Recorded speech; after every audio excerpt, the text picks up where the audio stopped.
Et Madame Delefaute. Si on peut tirer des choses positives de cette crise, hein, peut-être que c'est la question du statut des jeunes en formation, sur lequel notre société devrait se pencher. Aujourd'hui, vous avez un tiers des jeunes qui sont obligés de travailler, de se salarier pour pouvoir financer leurs études. Alors ça, c'était avant la crise.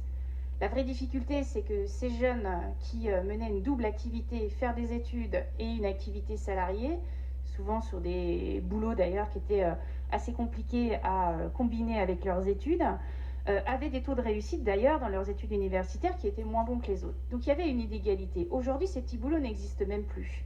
Donc vous parlez d'assistanat comme si vous aviez un réflexe naturel. Mais là, la vraie question, c'est que ces jeunes sont dans une situation de misère telle que la seule solution en fait que la société leur propose, c'est d'aller au secours populaire ou au resto du cœur. Et ça, c'est pas tenable dans un pays aussi riche que la France, délaisser de cette manière-là la jeunesse, et particulièrement la jeunesse populaire.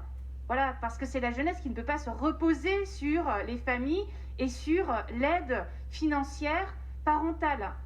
Ça n'est pas acceptable. Donc, moi, pendant ma jeunesse, j'ai toujours milité pour un revenu d'autonomie à partir de 18 ans, parce que je considère qu'il faut accompagner dans l'indépendance et dans le droit à la formation et le droit aux études les jeunes jusqu'à l'acquisition, enfin l'entrée sur le marché du travail. Et je ne crois pas que si on aide financièrement les jeunes, ils vont se satisfaire d'une situation d'études dans laquelle ils vont s'enliser. Au contraire, c'est leur donner les moyens d'une pleine réussite scolaire, universitaire, pour se former, avoir des formations de qualité, avoir une main-d'œuvre de qualité aussi dans notre pays, parce que, et c'est pas sur les métiers en tension qu'ils n'iront pas, si on revalorise des bourses des formations sanitaires et sociales, c'est bien évidemment extrêmement attractif. Si on met en place, par exemple, des logements pour les étudiantes en infirmières ou les étudiants infirmiers, ça va devenir attractif. Donc tout doit être à revoir. Donc si la seule chose positive qu'on peut sortir de cette crise sanitaire, c'est de changer notre regard sur la manière dont notre société doit s'occuper des moins de 25 ans, ce serait déjà ça de prix.